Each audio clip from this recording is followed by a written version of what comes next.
नमस्कार मित्रांनो. दूध व्यवसायात सर्वात महत्त्वाची मशीन म्हणजे दूध मशीन. आणि ही जर मशीन जर बंद, या मशीनने जर काही घोटाळा घातला तर दूध काढण्यासाठी खूप मोठी अडचण निर्माण होते. त्यासाठी मी हे दूध मशीन कसं बनवलं आहे, त्याला थोडासा जुगाड केला आहे, त्याबाबत आज आपण माहिती घेऊया. तर मित्रांनो, हे अल्फाचं दूध मशीन आहे. हे पहा, अल्फाचं दूध मशीन आहे. सिंगल कॅन्ड मशीन आहे.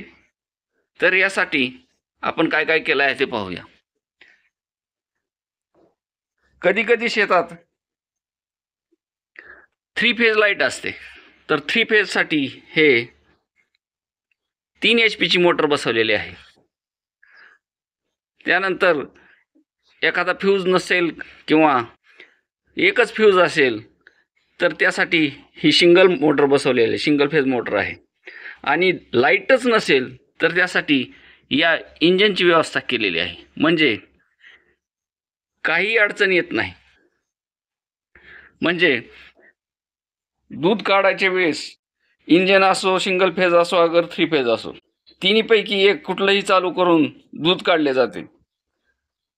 तर ती शेजारी जी लाल मशीन दिसते ती STP मशीन आहे.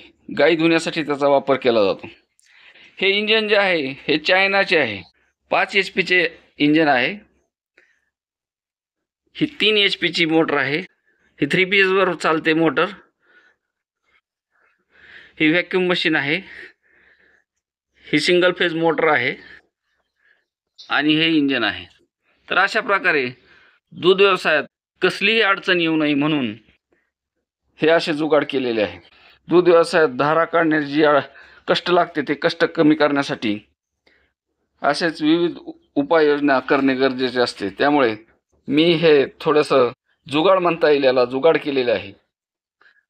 ही मशीन इथपर्यंत ओरिजिनल आहे. इथून ह्या साईडला जे फ्रेम बसवलेली आहे ती फ्रेम मी नंतर ॲड केली आणि त्यावर सिंगल फेजची मोटर बसवली. म्हणजे याला लागणारा बेल्ट हा तिन्ही बाजूने बसतो. एकच बेल्टवर तिन्हीला ॲडजस्ट होते. असे जुगाड बनवलेलं आहे. धन्यवाद.